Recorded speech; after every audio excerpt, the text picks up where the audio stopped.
Yo, yo, yo. You guys might notice I am here solo because Brandan, the millionaire Olivas, has decided to leave me, not for Argentinian farm, but for Las Vegas, because we have our very own Vanessa Demopoulos fighting this weekend in the UFC. She is fighting Maria Oliveira. And we also have Kevin Natividad fighting the Ultimate Fighter winner, Ricky Turcios. So Brandon is up there. He left me alone. I'm doing this solo. And then I'm actually heading out. Today is Wednesday, which, I'm getting kind of a late start to this just with all the chaos. But I'll be heading up there tomorrow and get a weight cut going and get some fights. What do we have? We've got UFC Vegas. I don't even know which one it is at this point. I mean, they're all like UFC Vegas. What is this? UFC Vegas. It says Lewis versus Spivac, but I don't know if it's UFC Vegas 20 or 2012. But it is a UFC Vegas. We've got Derrick Lewis in the main event. Serghei Spivac is fighting him, trying to take a step up, trying to take that Derrick Lewis spot. And I guess we should get into this. But before we do, you guys, like the channel. No, don't like the channel. Like the video, but subscribe to the channel. It really helps us out. I think Brandon and I started, I had a few, this is my YouTube channel, my personal one that we ended up using for the videos. I had a few hundred followers when we started, a few hundred subscribers. And then Brandon and I think we've been doing this for about a year, and we've got a little over 4,000, 4,500, something around there. So we really appreciate all of you guys who have subscribed to the channel. And we appreciate all of you guys who have been such big supporters of ours throughout the year, really. I mean, I'm pretty happy with how we've grown it. And we started a Patreon after that with the Discord. And a lot of the people in the Discord are very happy with us as well. And they better really be happy with Brandon, especially after the big week that he had a few weeks ago where he legitimately won over $1 million. And more so than that, he gave a lot of picks for BKFC, and a lot of people won a lot of money. I mean, I was out of town, so I couldn't really bet. I had to have somebody place some bets for me, and they didn't want to place a lot of bets, but I ended up winning $15,000 just that night. And a lot of people I know won $10, $15, $20, $30,000 just on that BKFC. So we really appreciate all of your support. And there's actually another BKFC this weekend. So if you guys have, so Betonline.ag, who sponsors us, we always appreciate that. Betonline.ag has the BKFC fights. They generally hold just the money lines. DraftKings here in Arizona and in Colorado holds, they did. They held money line. They held a lot of props as well. Who knows what's going to happen after Brandon's big win? He took DraftKings, I think it was DraftKings, for over $1 million. Now his counts are completely suspended there. He can do nothing with those. So we'll see what they do coming up in the future when they release those lines. But again, if you guys haven't subscribed to the channel, please do so, and always join us on the Patreon and the Discord. It's $25 a month, nothing crazy. And as always, the podcast is brought to you by betonline.ag. If you use the code SDMMA, we are very appreciative, and you'll get a 50% deposit bonus with your first deposit. So let's get on to this week's fights.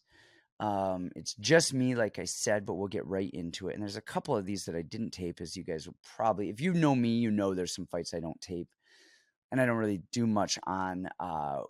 Which the opener, Natalia Silva versus Terea Bleda. I don't know. I did not tape this. No big surprise. A lot of these women's fights that don't interest me, I just don't tape. I don't know. I don't have interest in them. Now, that said, take this with a grain of salt, you guys. So just looking at the records, looking at the situation, Natalia Silva is 13-5. And I mean, pretty girl. She's on a good win streak. Hasn't fought the best of competition, but she did beat Jasmine Jasdavicius, who's tough and decent in her own right. But she has a decision loss to Maryna Rodriguez, who we know is tough. But on the other side, we have, and I kind of wish I'd taped this. It's the only one I think I didn't tape on this whole card. The only thing I don't think I'm going to talk about. Teresa Bleda. She's from the Czech Republic, okay? And first I'm looking at her, I'm like, whatever, this doesn't interest me. And then I look at her record.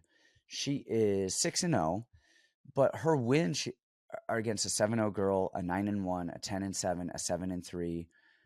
And then she's got these exhibition fights where she's won this tournament in the octagon.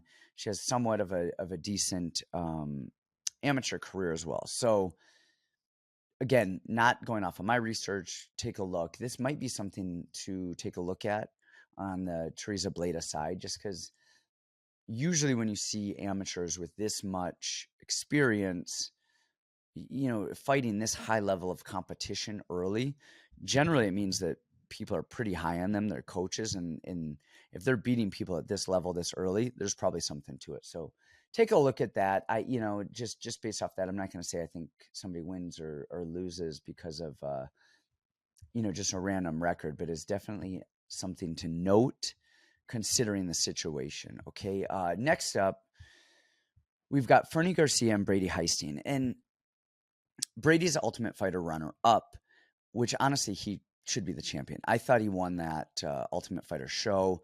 I thought he really controlled the takedowns. He landed some stuff, and really the Turcios side, I think he's just a busybody. He does a lot, and so I think it's almost like Clay Guida back in the day. If you watch Guida, I think you'll see people thought that he did a lot more than he did, but when you're bouncing up and down like a crazy person, your hair's all over, it kind of looks like you're doing a lot. And that kind of reminds me of Turcios, who my guy Kevin Natividad is fighting this week. Turcios is a busybody, but he's not really great anywhere. He's just active, tough, but just active. Brady legitimately has good wrestling. He has good wrestling. He has good control. He looked to have a little bit of cardio issues in this fight, but I think part of that's probably adrenaline. And then fighting a guy like Turcios, who just will not die and will not stop moving, everybody's cardio is going to be taxed a little bit. On the other side of that, we have Fernie Garcia. And I've been kind of critical of Fernie, in the past in his last fight, and I won some money on betting against him in his last fight. But he has fought in Arizona. He's kind of a Texas, New Mexico, Arizona guy. He's jumped around the area.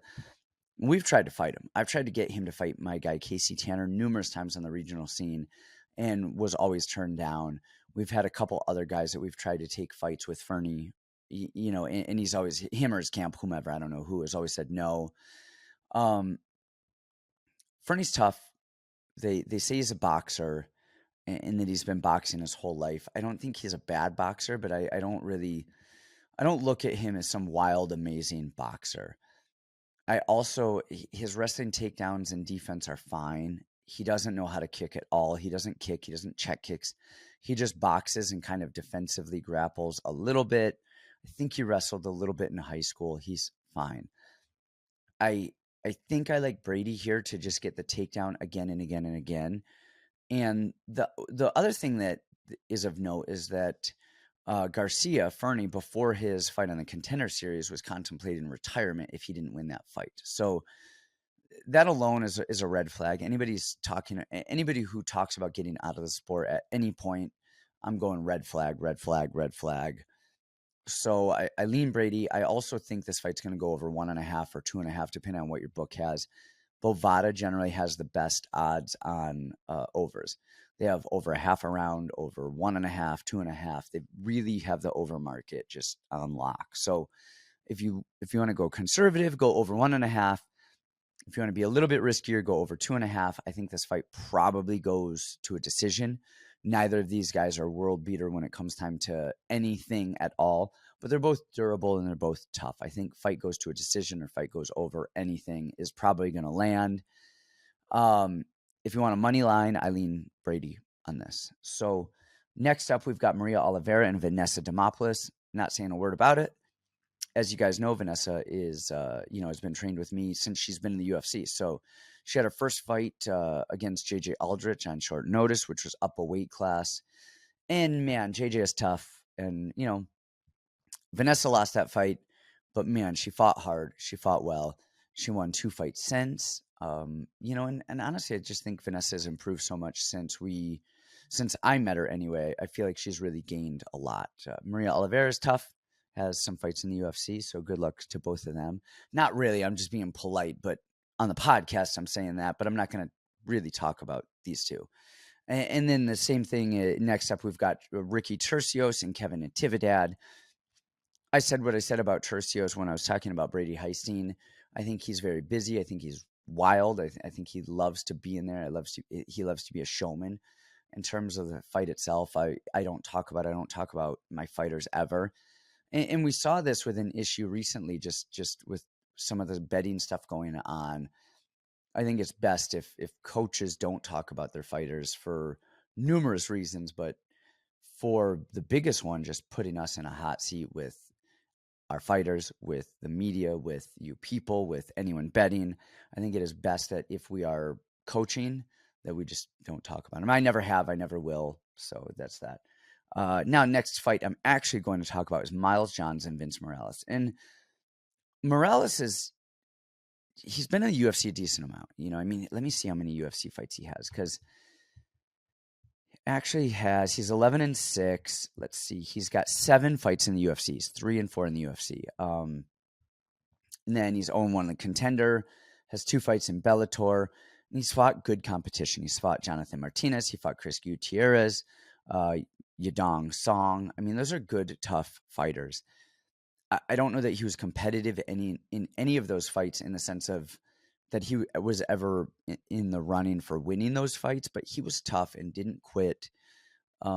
Gutierrez finished him with the low kicks. Since he has moved to Syndicate, I think he's gotten a lot better. I think he has a really good overhand. He's got good power in his hands. He's a little loose in his stance.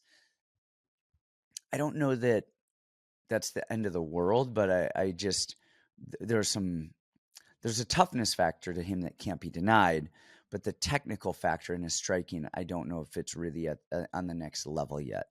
His wrestling is serviceable. He was an Idaho State champion, but his cage wrestling is not as good as I think is probably mat wrestling. And we saw him get taken down.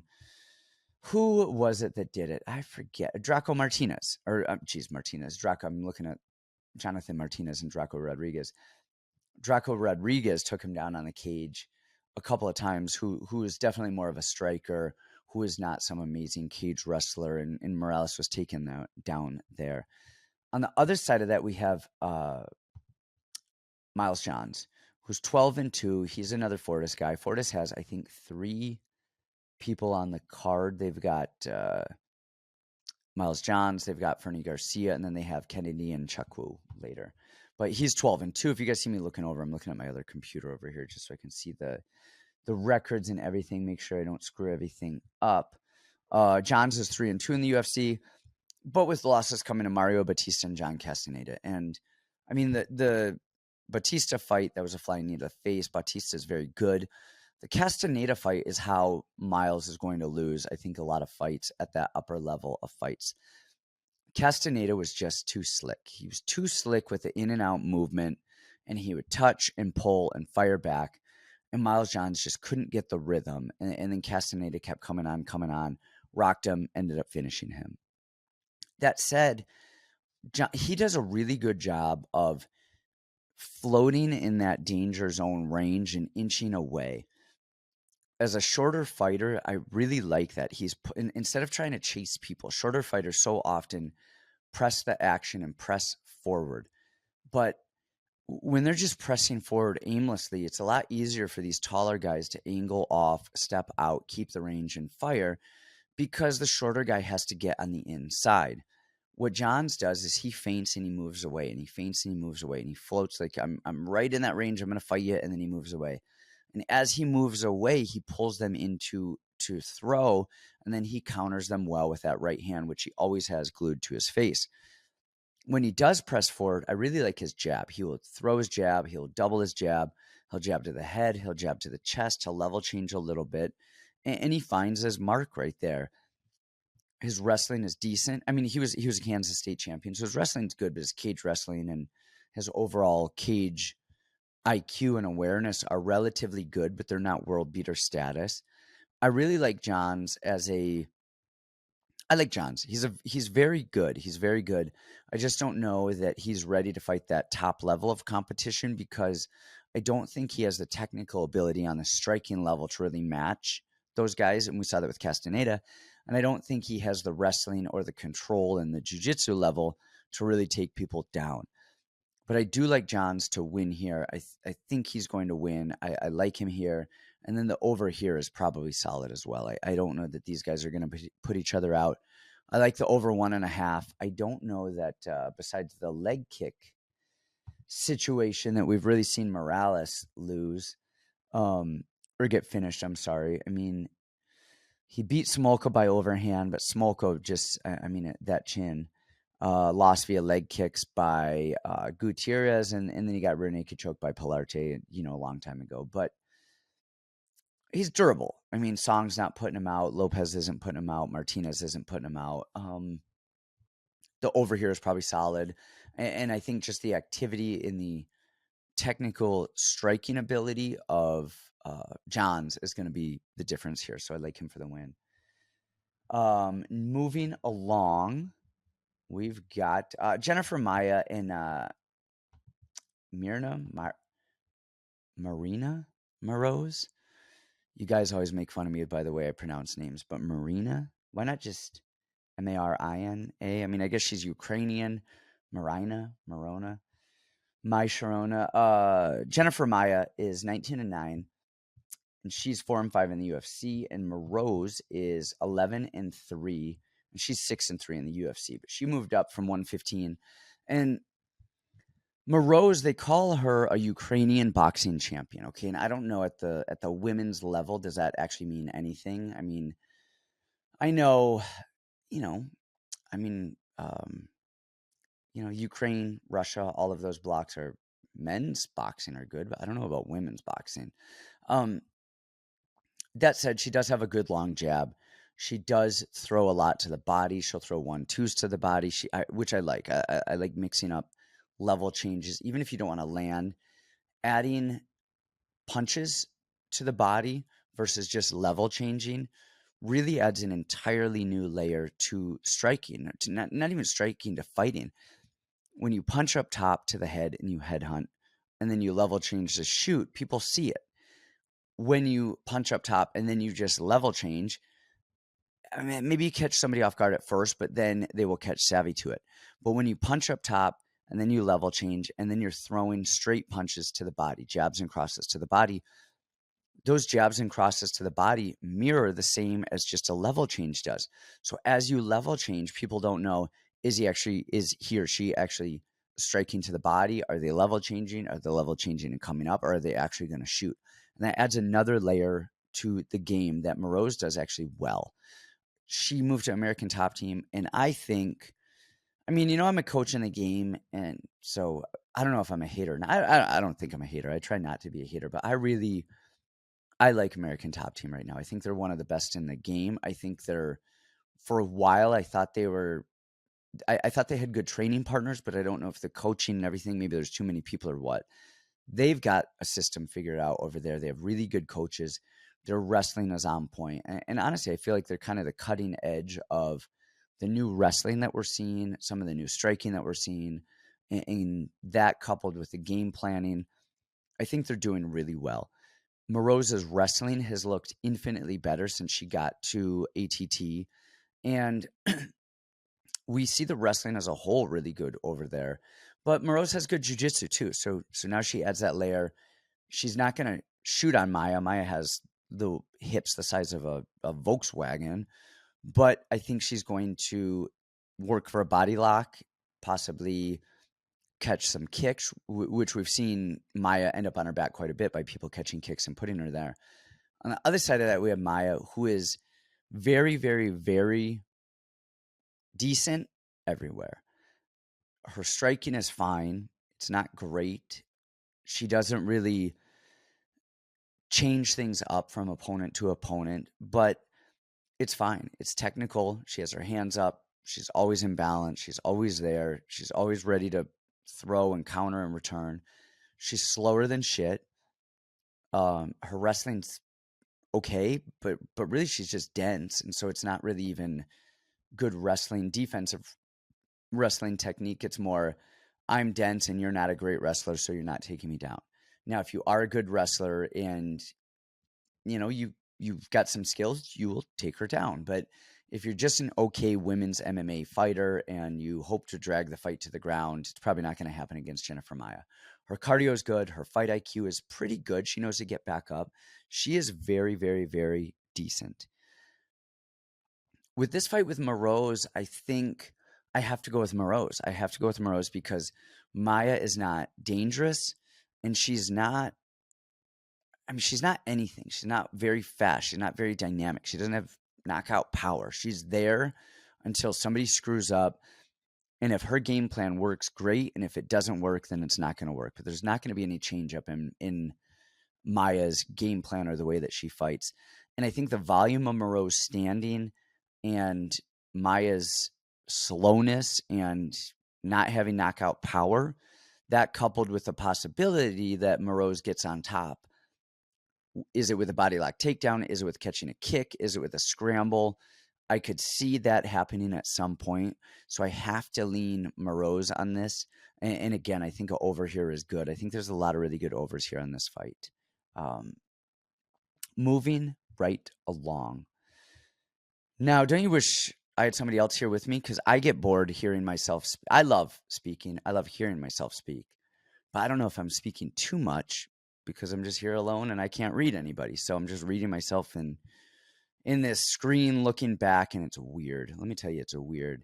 We've got Zhalgas, Zhumagulov, and Charles Johnson. And man, Zhalgas is 1-4 in the UFC. And that's kind of crazy to me with the skill set that he has because he's tough everywhere. He's not a great striker, but he's not a bad striker, and he has good power. And I don't know that he really sets stuff up or sets traps or is really there, but he knows how to press. He knows how to swing. He's got good power.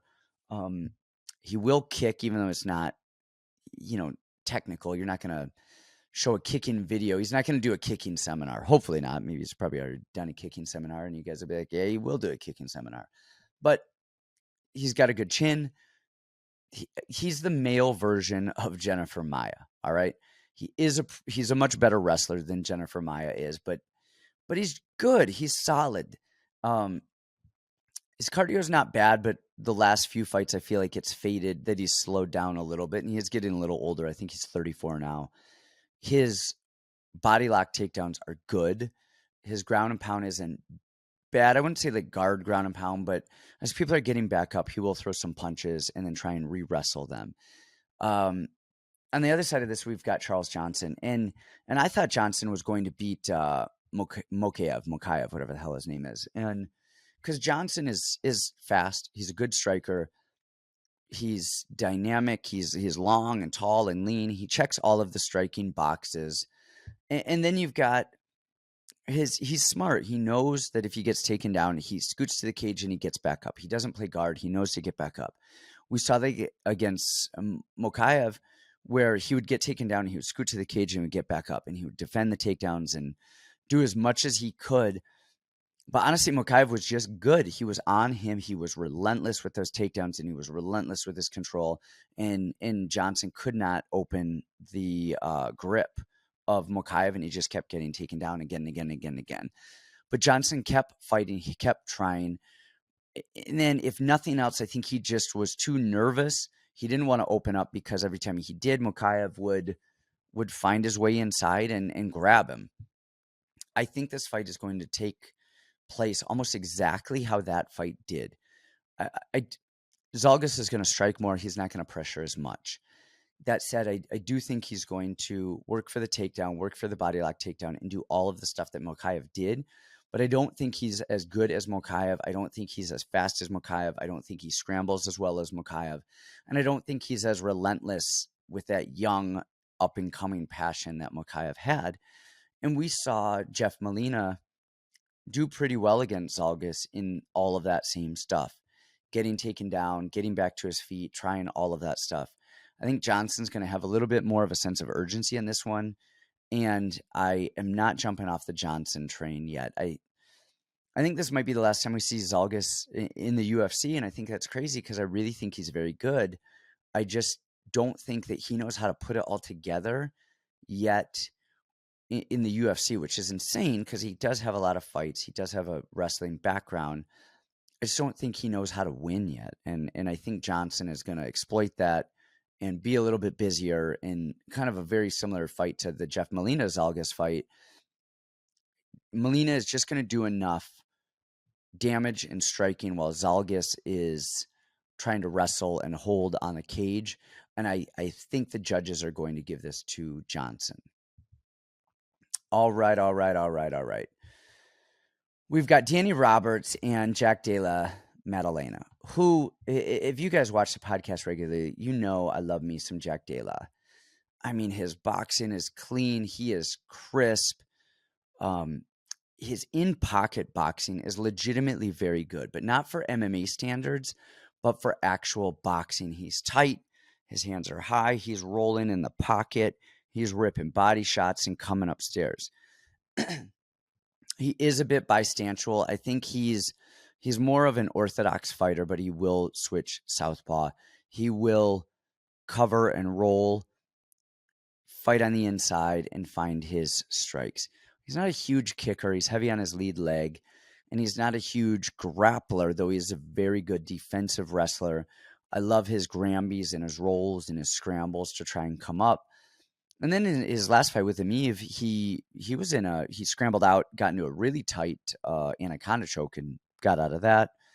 Pressed him, knew that, hey, you press the guy afterwards, after those jiu-jitsu scrambles, wrestling scrambles. Generally, they're going to need a little bit before they fire again. On the other side of that, we have Danny Roberts, who is legitimately very good. He is a good striker. He is long. He's athletic. He has good cardio. He's been working on his wrestling a lot more. He has a very good jab. He's a southpaw, and he has a very good rear teep kick up the middle. And I say he has a very good teep kick, but he uses his teep kick effectively to keep people away from him. I don't know that he really lands it a lot. We saw it with Trinaldo. He threw it a lot. Trinaldo saw it, but it kept Trinaldo on his heels in this situation. The issue with Danny Roberts, especially in that Trinaldo fight, is he fought very nervously. I said it was Zhalgas. I don't know. Danny Roberts has an identity problem. Is he a wrestler these days? Is he a striker? How is he going to win a fight? And we saw that with Trinaldo is he threw, but even his jab, instead of like leaning into his jab and really throwing it and really establishing it and trying to see what would come next, he would throw it and kind of like really move back and really get back to his guard and to his stance soon because he knew that Trinaldo had that big power. But if you land a good jab, that's going to disrupt the power of somebody coming at you. And his nervousness, he kind of jumps around a lot. That worries me, especially against somebody like Della, who is comfortable, who's going to roll with the punches, who's going to stay in there, who's going to be in your face. And if you hit him a couple times, he's not going to run away and shy away. It's almost like Filaho, who we'll talk about later. He's going to get hit. He knows he's going to get hit, and he's going to stay in the pocket and keep fighting and until he gets hurt, until you shoot in, until the bell rings, or until he knocks you out. Roberts, I don't think is going to do that. I think Roberts is going to touch and run and touch and run. And when the exchanges occur in the pocket, I don't know that Roberts is going to keep firing. I think he's going to shoot. I think the scrambles are going to favor Jack Della. And I think the chin, especially, we saw that in the last fight. It was a jab that hurt Roberts from Trinaldo.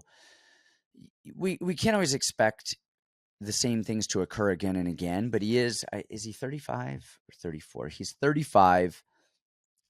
He was chinned in his last fight.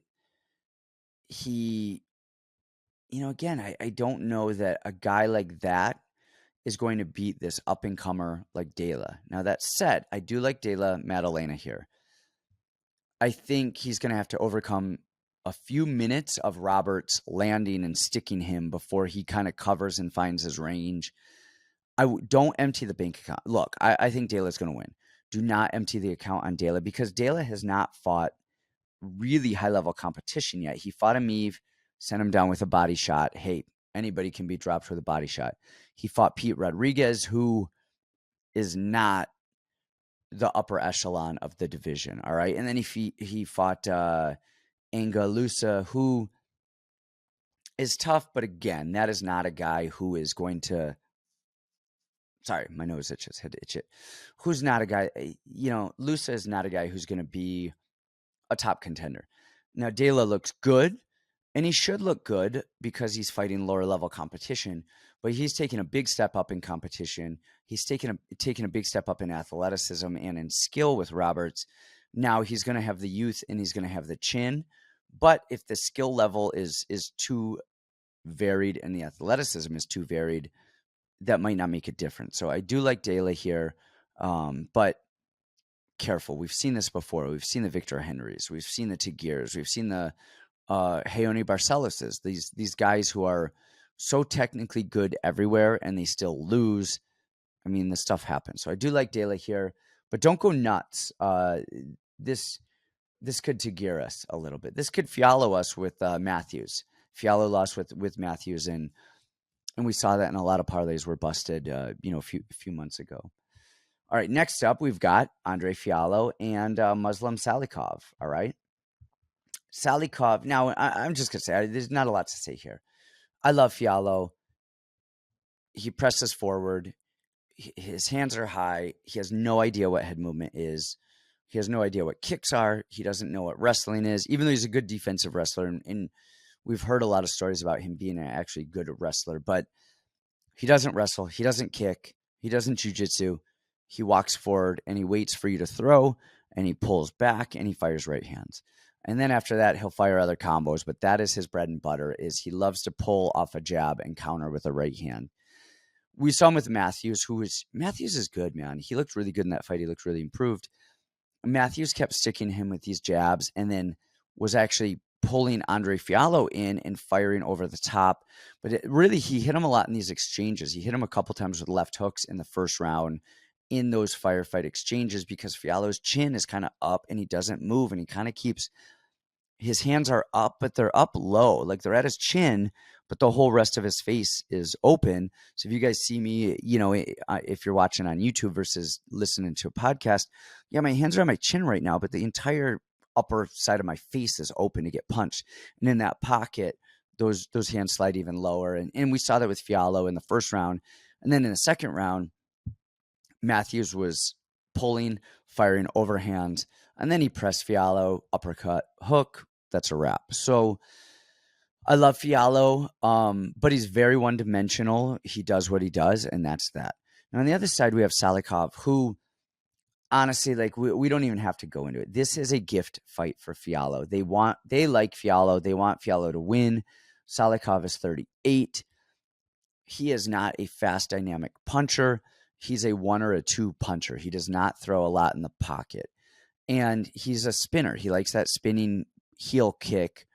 But Filaho presses forward so much in that range, it's going to be hard for Salikhov to get that heel kick off too often. There's got to be some space for that to happen. If Salikhov does wrestle, I think Fialaho's wrestling is good enough to defend. And I think he's smart enough to get back up to his feet. And, I mean, we saw it with the Jingling Lee fight where Lee wasn't doing anything amazing. He was just creating some separations, bringing his knees in and pushing Salikhov off, kicking off and getting back up to his feet. And Lee wasn't doing anything special. He was just kind of moving a lot. And Salikhov was waiting for this big 1-off, 2-off punch. And that is what Filaho wants. Filaho wants to be in your face, slide slightly back, and then fire punches right there. I like Filaho by finish here. I think Salikhov is tough. I think he's very good. I think his prime has passed him by, and I think it's kind of a tailor-made fight for Filaho to come back. But the other thing is this fight is not going the distance. Filaho had his UFC debut, go the distance. Who is that against? Gosh, why am I think it was Pereira. I think it was Michel Pereira. Yep, Michel Pereira. Other than that, almost all of his punches are knockout. This dude is live or die by the sword. This fight is not going the distance. I don't think it's going the distance. And I think does not go the distance is an easy play here. But I like Filaho for the win. Moving right along, we just have a few more. It's just me. It is late. We have Chase Sherman and Waldo Cortes.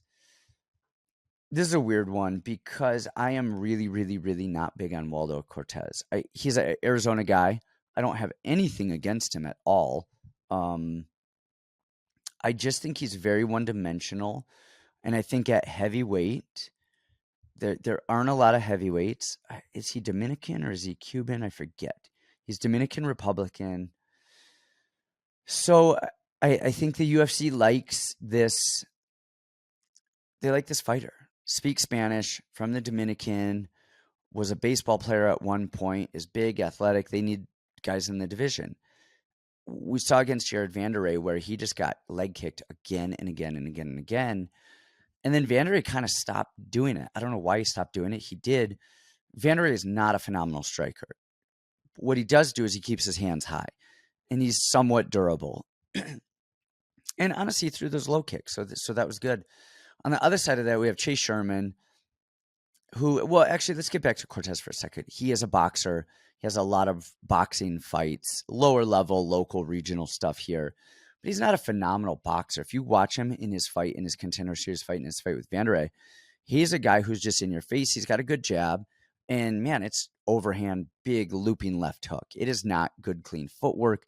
He is not jabbing and pulling and setting stuff up. He's walking forward. I mean, you saw him get kicked by Vanderlei, and he's literally just screaming at him, like, who even does it? Like, I don't even know what that is. He's not a great wrestler. His cardio is not great. Honestly, I'm not big on him. I can't wait to fade him. And when I was watching his fight with Vanderlei, I thought, oh, Chase Sherman's a lot faster. He's a lot more dynamic, and he will kick. I'm like, dude, Chase Sherman is the one. He's going to beat him. Then I'm watching tape on Chase Sherman, and he does throw the low kicks inside and outside. He is a lot faster. He's a lot more technical of a striker than Vanderlei is. The issue with Chase Sherman, and why I can't bet on him in this fight, is that his chin comes up so high in his exchanges, and he is more willing to exchange than Vanderlei was. Vanderlei was very nervous on the exchanges. Chase Sherman is going to open up a lot more. When he opens up, his chin is going to be exposed a lot more. When that chin is exposed for more time, I see Acosta landing on the chin. I lean Acosta here. I think Sherman is going to land some leg kicks. I think we're going to go, oh man, those leg kicks are starting to hurt.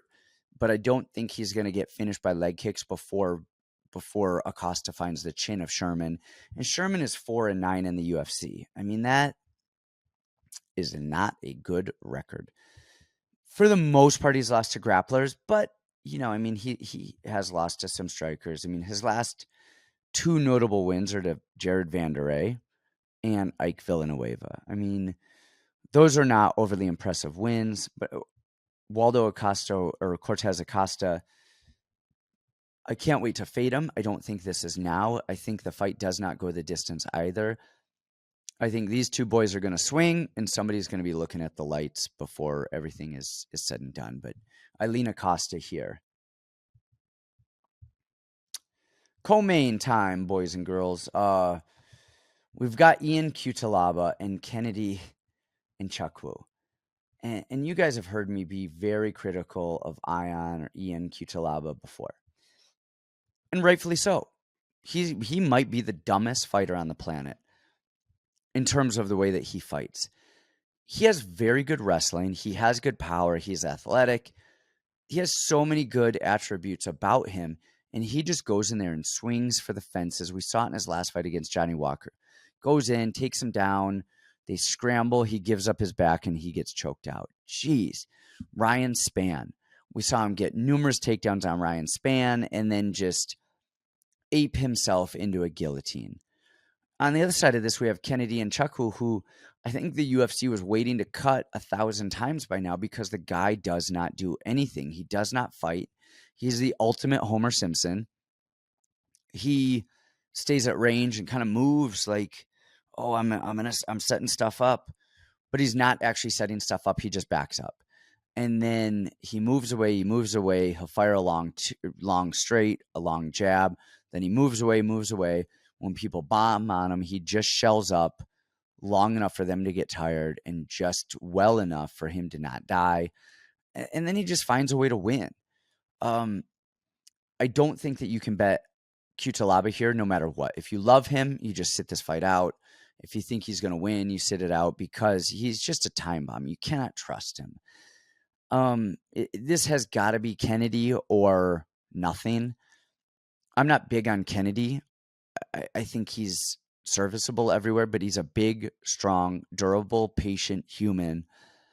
And all you have to do with Cutelaba is be patient enough to let Cutelaba suicide himself. And he will. And this is kind of the perfect fight for Kennedy because Kennedy doesn't do anything. He doesn't engage. And Cutelaba is the ultimate ape of a human who cannot stop himself from engaging.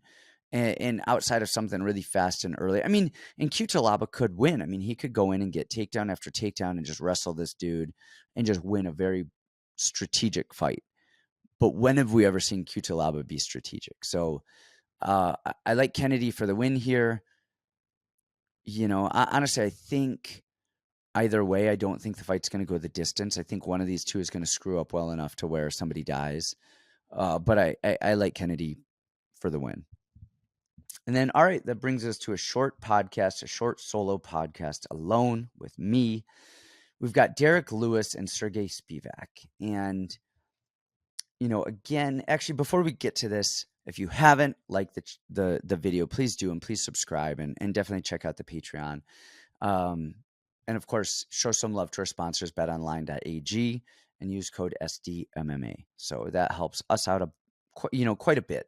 But you guys using our code, it lets them know that we are promoting their book, and that keeps them involved with us. Because if people aren't signing up under our name, they're going to be like, hey, nobody cares about you. You're not getting people to sign up.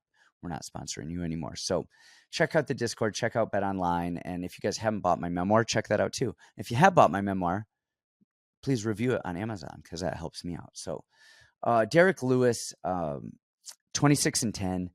And I have always loved me some Derrick Lewis. You guys know this. I'm always betting Derrick Lewis over everybody. I think I bet Cyril Gane over Lewis. And that's probably the last time I bet anybody over Lewis. We know what Lewis does. Everybody knows what Lewis does. He used to be crazy. He used to gas out. I don't think his cardio is a lick better, but his cardio management, his fight management is better. He inches away. He throws big head kicks and jumping snap head kicks, but he does that to keep you really freaked out and away from him. And he does a lot of stuff, and he inches away, and he does these weird little feints and movements and kicks to keep you outside the range. Then what happens is you're forced to kind of blitz your way into the range. And when you blitz into the range, that's when he throws punches. And we've seen people die. Curtis Blades, one uppercut. It was boring until that uppercut landed, and then it was everybody highlight reel. Oh my God.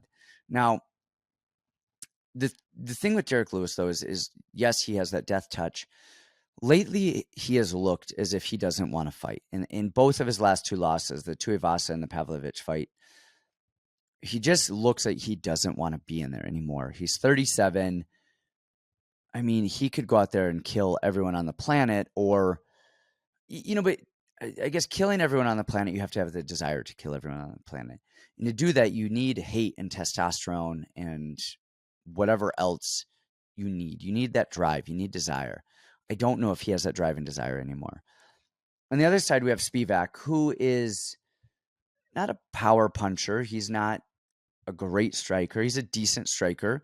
He has gotten a little bit more athletic, a little bit more fit. He's focusing on his body composition. He looks stronger in the division. He's working on his boxing. He's got a decent jab. And he's fine. His striking is fine. It is really solid.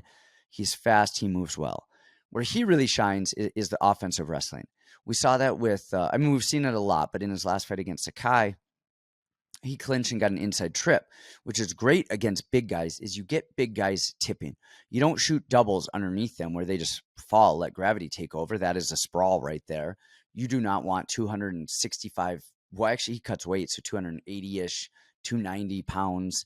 falling on you, which that's what a double leg leads to is people falling on you. He does single legs. He does, the inside trip. And then we saw him last time against Sakai too, as he went high crotch and then he tipped him right there. Get big guys tipping and they will fall over. They're redwood trees. Okay.